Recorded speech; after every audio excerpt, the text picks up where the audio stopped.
Radio Publique Africaine.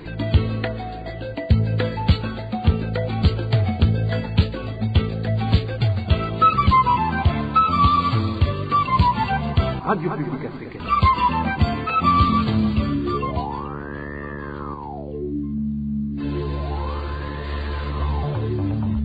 C'est le moment de suivre le journal parlé en français. À la présentation, Onésime Douchimakité. Merci d'avoir choisi la Radio Publique Africaine. Bienvenue à ce rendez-vous d'information de ce jeudi 16 février 2023, dont voici le sommaire.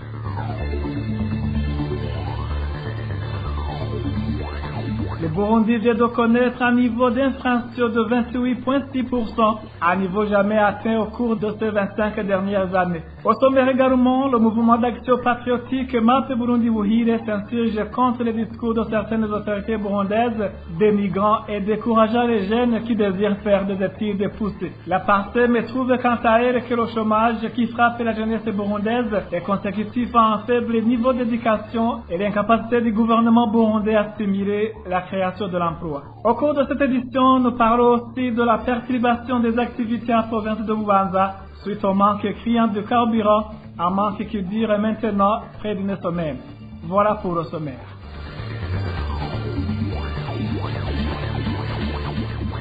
Ouvrons cette édition sur la page des droits de l'homme et bientôt une semaine que la ratio des détenus de la prison centrale de Mhimba a été réduite. Par manque de nourriture, la direction de cette maison carcérale a décidé de diviser en deux la quantité destinée à chaque détenu. Les détails avec Inès Gakiz. C'est depuis vendredi de la semaine passée que les détenus de la prison centrale d'Omimba reçoivent la moitié de la ration leur destinée. Le gobelet qui sert d'unité de mesure du haricot et de la farine pour chaque détenu est depuis ce jour rempli à moitié. Une décision, explique nos sources dans cette maison carcérale, qui est tombée après 4 jours sans rien recevoir à manger. La direction d'Omimba, ajoute la même source, a décidé ainsi pour gérer les petites quantités qu'ils parviennent à avoir ces derniers jours. La mesure est provisoire, les détenus auront les quantités initiales quand cette crise alimentaire sera résolue, a expliqué cette autorité. Les détenus de la prison centrale d'Omimba sont affamés. Nos sources parmi ces derniers font savoir que les chanceux sont ceux qui ont des familles qui peuvent leur apporter de la nourriture. Les autres vont quémander aux visiteurs ou ramasser ce qu'ils peuvent trouver dans les poubelles. La prison centrale d'Omimba compte plus de 4300 détenus. À chaque détenu est prévu 350 grammes de haricots et 350 grammes de farine par jour. Ce sont ces quantités qui ont été réduites de moitié. Merci à toi Inès Gakiza. Parlons justice à présent. La justice burundaise devrait poursuivre les responsables du parti CNDD-FDD et de Jeune Imbonerakure à Kirundo, ainsi que le responsable de la police dans cette province pour le meurtre de Ferdinand Nyandwi, dit Kambaingwe, vu que ce dernier a succombé au coup asséné par ces 3 personnes. C'est du moins ce qui ressort d'un rapport du FOCODE. Selon Pacifique Inahazwe, président de cette association, ce meurtre s'inscrit dans une autre série d'assassinats et disparitions forcées orchestrés par le parti au pouvoir, le CNDD-FDD et les renseignements militaires, des assassinats planifiés et ayant pour cible tous les compagnons de ce Ferdinand Nyandwi. Et le président du FOCODE de s'indigner du fait qu'au lieu d'être poursuivis, les auteurs de ces crimes soient plutôt promis et primés. Suivez plutôt Pacifique Inahazwe, président du FOCODE. Il y a 2 mois et demi, un citoyen de Kirundo, Ferdinand Nyandwi alias Kambaingwe, était victime d'une exécution extrajudiciaire après son arrestation par le responsable provincial de la milice Imbonerakure, Abera Hishakiye, le secrétaire provincial du parti CNDD-FDD, mais aussi en présence du commissaire provincial de la police nationale du Burundi, Jacques Nizimbere. Dans notre enquête, nous avons tenu à démontrer que l'exécution extrajudiciaire de Ferdinand Nyandwi alias Kambaingwe n'est pas un crime isolé. C'est un crime qui fait suite à toute une série de cas de disparition forcée ayant ciblé des amis politiques de Ferdinand Nyandwi alias Kambaingwe. Ici, nous donnons quelques exemples. En septembre 2021, le pasteur Dominique Ndouimana a été arrêté au chef-lieu de la province Karoussi par le service national de renseignement. Et depuis, il n'a jamais été retrouvé. C'était un ami de Kambaingwe qui travaillait avec Kambaingwe. 2 jours plus tard, toujours en septembre 2021, au chef-lieu de la province Kayanza. Eric Nhunzwenimana, qui était responsable de la jeunesse du parti CNL en commune Gatara, a été arrêté et remis au responsable provincial du parti CNDD-FDD à Kayanza. Et depuis ce moment, Eric Nhunzwenimana reste introuvable. C'est le cas aussi de la disparition forcée de 4 autres personnes arrêtées au chef-lieu de Kayanza en octobre 2021. Il s'agissait de Gaspard Habyarimana, de Lévis Ndaïsaba, Thierry Ndihokubwayo et de Désiré Maniragaba. Toutes ces victimes étaient des membres du parti CNL. Voilà le trait commun, le lien entre tous ces crimes qui ont été commis entre septembre 2021 et novembre 2022. Notre enquête a rappelé le rôle prépondérant du renseignement militaire dans la majorité de ces crimes, notamment les cas de disparition forcée que nous venons d'évoquer. Notre rapport note également et souligne et condamne par ailleurs la connivence entre le renseignement militaire et le parti CNDD-FDD depuis qu'il est dirigé par Révérien Ndikuriyo. Ici, nous avons d'ailleurs donné des exemples, le plus frappant étant le fait qu'Eric Nhunzwenimana a été arrêté par des policiers et puis remis au secrétaire provincial du parti CNDD-FDD à Kayanza, Ferdinand Habimana, qu'il a ensuite détenu pendant quelques temps à la permanence provinciale du parti CNDD-FDD avant de le conduire à Bujumbura et selon notre enquête, avant de le remettre au renseignement militaire. Notre rapport condamne et souligne encore une fois l'impunité des violations graves des droits humains au Burundi qui continuent à gangréner le régime Ndayishimiye. Ici, nous avons rappelé ce qui s'est passé à Kirundo sur le cas Kambayingwe, lorsque la veuve de Ferdinand Nyandwi a exposé devant le Premier ministre Gervais Ndirakobucha comment s'était déroulée l'exécution extrajudiciaire de son mari, qui étaient les bourreaux et comment tout cela s'est passé. La réponse du Premier ministre a été sidérante. Au lieu de parler d'enquête, au lieu de parler de justice, le Premier ministre a plutôt conseillé cette dame d'aller voir le gouverneur de Kirundo, le gouverneur qui connaît tout ce qui se passe dans sa province et qui allait juste lui expliquer ce qui s'était passé dans son meurtre de Kambayingwe.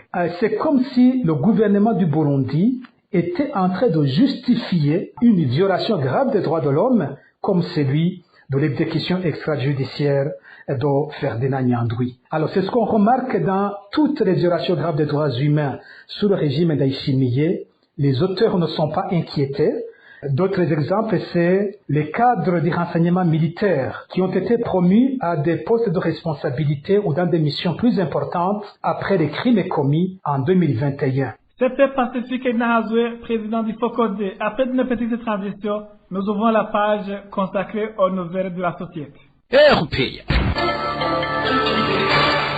Je vous le disais en titre, perturbation des activités en province de Bubanza suite au manque criant du carburant. Un manque qui dure maintenant près d'une semaine. Les prix de transport ont passé du simple au double, mais trouver le moyen de transport relève d'un parcours du combattant. Depuis, deux gens arrivent tardivement au lieu de travail ou s'absentent tout simplement. Le point avec Hervé Seigneur Mungere. La pénurie du carburant en province de Bubanza dure aujourd'hui plus d'une semaine. Les 4 stations-service que connaît la province de Oshefoulier, une à Mousséni et une autre à Mouzinda sont toutes à sec durant toute cette période. Les véhicules qui sont dans le secteur transport en commun font la queue sur différentes stations-service sans toutefois connaître quelle station sera servie. C'est de connecter des véhicules qui sont dans le secteur transport en commun ont dû suspendre les activités. Les véhicules sont cloués dans les parkings. Aussi, certains fonctionnaires ont des difficultés à joindre les lieux de travail. Des fois, ils se présentent au service en retard. Des fois, ils s'absentent carrément.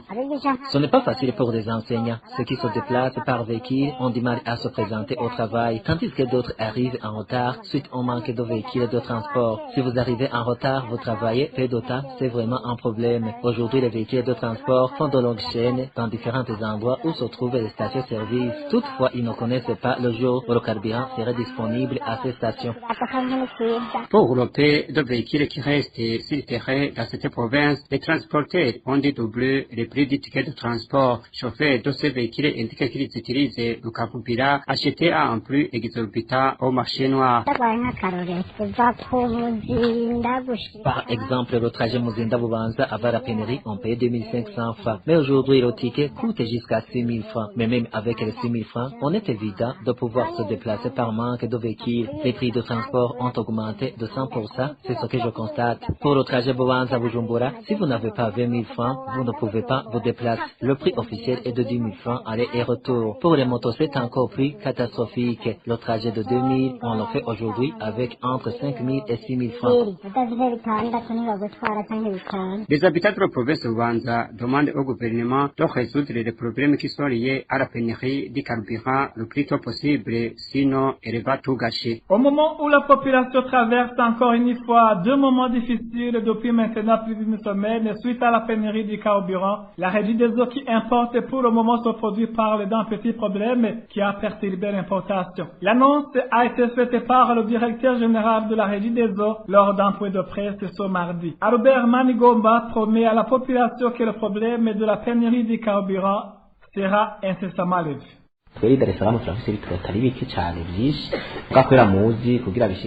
Nous avons du carburant en quantité suffisante à Dar es Salaam. Comme vous savez, le carburant est chargé dans des camions citernes. Depuis le 8, il y a eu un problème à Dar es Salaam. Les GPS se trouvaient sur les camions citernes étaient en panne et on a décidé de tout suspendre. C'est ça le problème qui est survenu. Il n'y a pas de problème de carburant. C'est seulement ce problème technique. J'ai parlé avec ceux qui sont à Dar es Salaam. Ils m'ont rassuré que la solution a été trouvée. Les camions citernes sont en route, que la population soit tranquille, il n'y a pas de problème de carburant.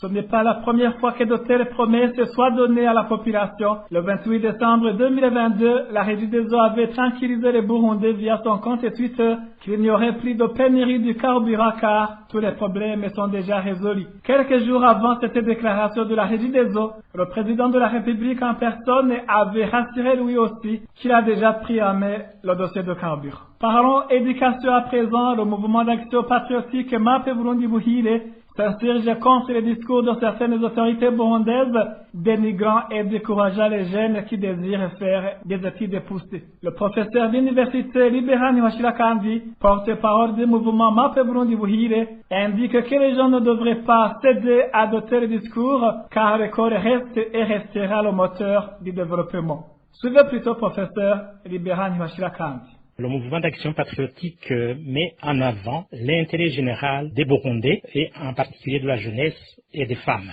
C'est une des raisons pour laquelle MAP Burundi Buhire partage ses profondes préoccupations avec la jeunesse burundaise, les parents, sur le contexte perplexe que traverse le secteur de l'éducation nationale, notamment la banalisation de la pertinence d'un cursus de formation intégré, le manque de vision éducative appliquée aux attentes de la société burundaise et malheureusement le leadership paradoxal des responsables politiques laisse croire que le système éducatif burundais est condamné à une vacillation dangereuse. MAP Burundi Buhire a toujours proposé des solutions qu'il puise dans son projet de société via différents canaux de communication, notamment les conférences, les sorties médiatiques et le partage du savoir avec ses partenaires. MAP Burundi Buhire assume publiquement que MAP Burundi Buhire compte parmi ses membres des intellectuels de renommée internationale qui sont à l'intérieur du Burundi, dans les différents pays à travers le monde, qui sont réfugiés dans les pays voisins, et nous savons parfaitement bien l'importance de l'enseignement. L'éducation, on le confirme et on le répète,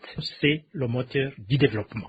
Ça a été toujours comme ça restera ainsi dans tous les pays de la planète. Lançant un clin d'œil aux responsables politiques burundais qui dénigrent les intellectuels burundais, l'importance de l'école. Et ce qui est étonnant, le 18 et le 19 novembre 2021, au Palais des Congrès de Kigobe, s'est tenu un forum national sur le développement. Beaucoup de conseils ont été prodigués au chef de l'État et à son premier ministre qui était présent pendant les 2 jours. C'est triste d'entendre un tel discours. Professeur Libéran Himashira-Kandi invite plutôt les autorités burundaises de redresser le secteur de l'éducation compte tenu des recommandations des États généraux sur l'éducation tenue en 2022. Suivez encore une fois le porte-parole du mouvement MAP Burundi Buhire, professeur Libéran Himashira-Kandi. Les États généraux de l'éducation qui sont tenus du 14 au 16 juin 2022, les participants sont revenus sur l'importance de l'école, l'importance et la place de l'éducation dans la vie nationale d'un pays. Il est alors étonnant d'entendre un discours qui dénigre ceux qui ont étudié, des ingénieurs, des médecins, etc. Et pourtant, le slogan des États généraux, c'était bâtir un système éducatif performant pour un meilleur avenir du Burundi. Les idées qui ont été émises, des très bonnes idées qui ont été proposées au cours de 2 assises, était une contribution importante des intellectuels burundais qui sont à travers le monde, un apport important sur lequel le gouvernement burundais pouvait redresser, pouvait reconstruire le Burundi. Bien sûr, le chef de l'État a une grande responsabilité. Il doit être le flambeau des Burundais en parole et en acte, et c'est à lui de mettre en application, de traduire les bonnes idées, les bonnes propositions de ces intellectuels burundais dans des projets de développement du Burundi. C'est la raison pour laquelle MAP Burundi Buhire ne cesse de conseiller à la jeunesse et aux parents, plutôt d'écouter ce qu'on entend sur les radios, sur les réseaux sociaux, d'étudier et de pousser le plus loin possible. C'est le pilier de l'épanouissement individuel de chaque citoyen burundais. C'était professeur Libéran Himashira-Kandi, le porte-parole du mouvement MAP Burundi Buhire.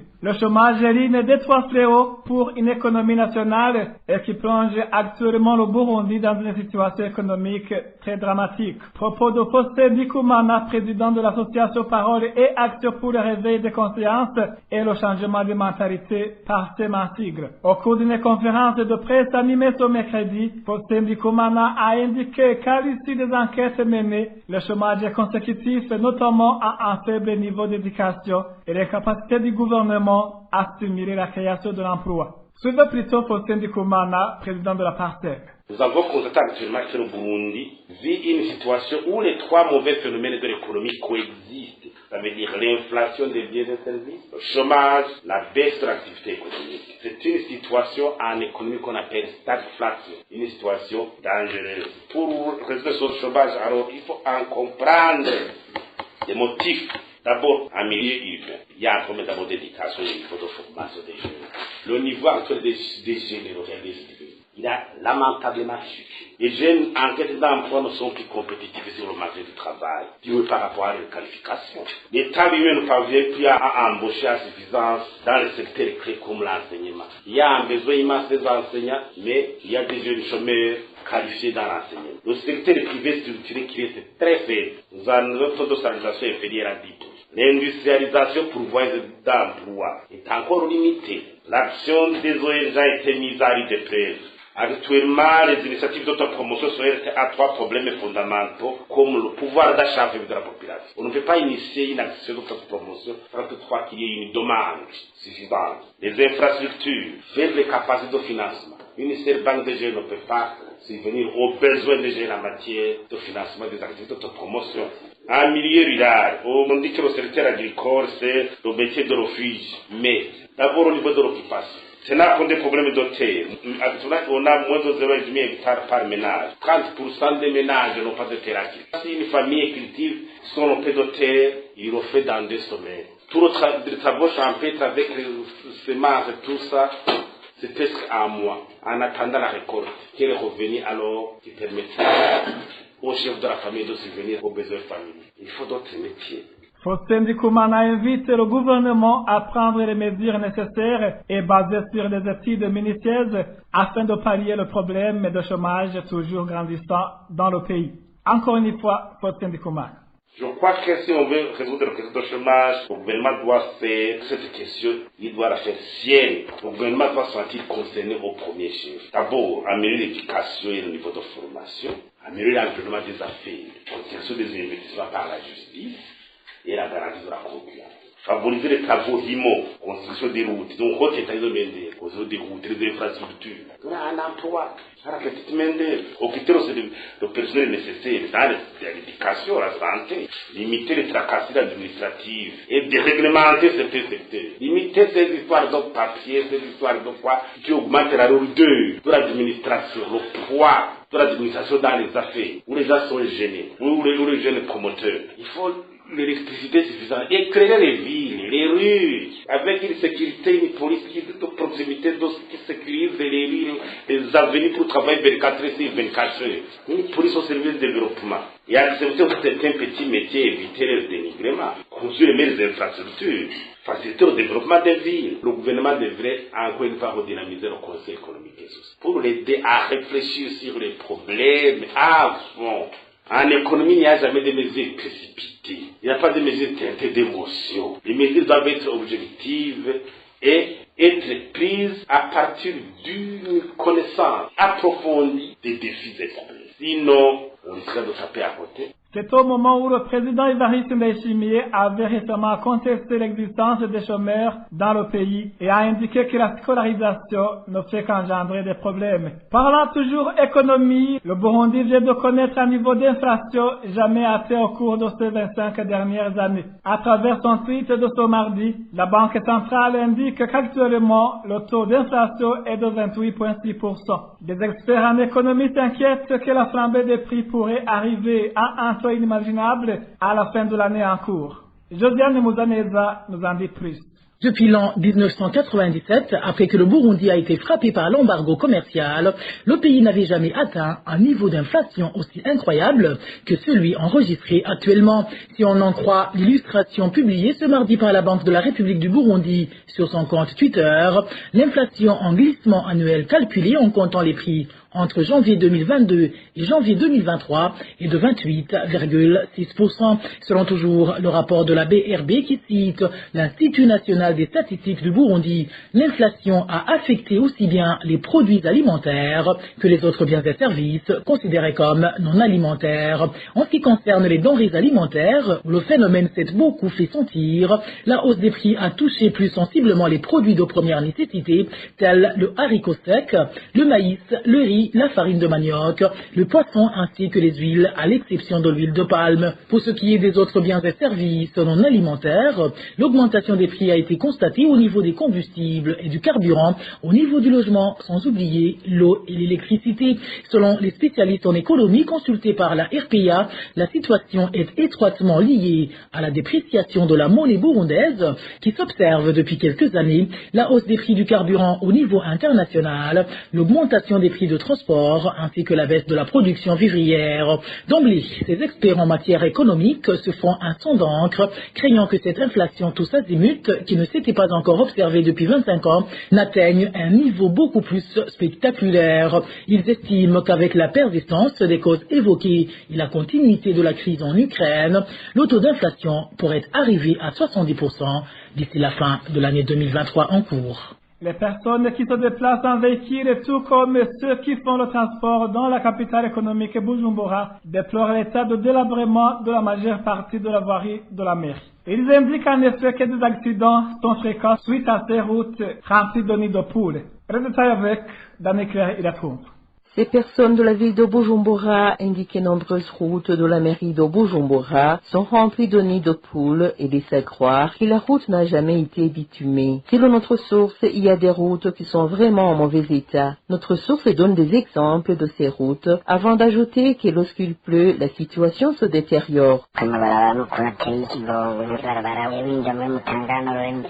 Il y a des routes qui sont déplorables. Par exemple, la route qui mène de l'hôpital militaire vers Monsio, l'avenue des États-Unis, passant devant l'ambassade américaine, la route Rumonge, Transoville Kanyosha, l'aile étant fait craindre. Dans la route Mutakura, on a essayé de construire les nids de poules par le sable, mais quand il va pleuvoir, ils se dégraderont d'un coup. Notre source indiquait puisque ces routes sont trop endommagées, les véhicules qui empruntent ces routes sont également endommagés et sont toujours en garage pour réparation. Et d'ajouter que ceux qui les utilisent ne gagnent gagnent rien.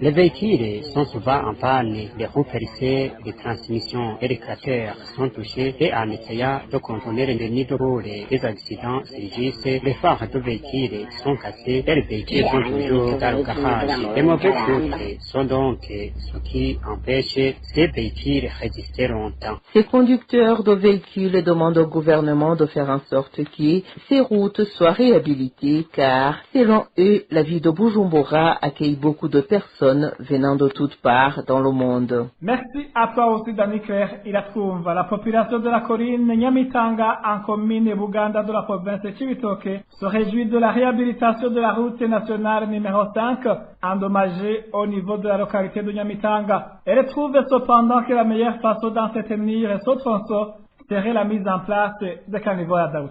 Le point avec Emile Nibasumba. Ce mercredi, les tracteurs étaient déjà en place très tôt le matin pour aménager la voirie de Nyamitanga en commune Buganda de la province Cibitoke. C'est après quelques jours de grogne et de cris d'alarme de la population.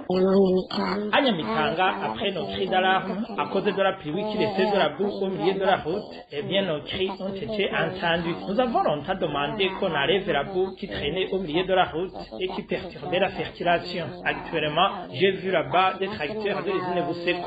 Ces machines sont venues pour réaménager cette route. L'administration a en fait répondu à nos demandes. C'est un geste que nous saluons vraiment. Malgré sa satisfaction, la population demande à l'administration de gérer aussi l'évacuation des eaux en cas de forte pluie. Mais si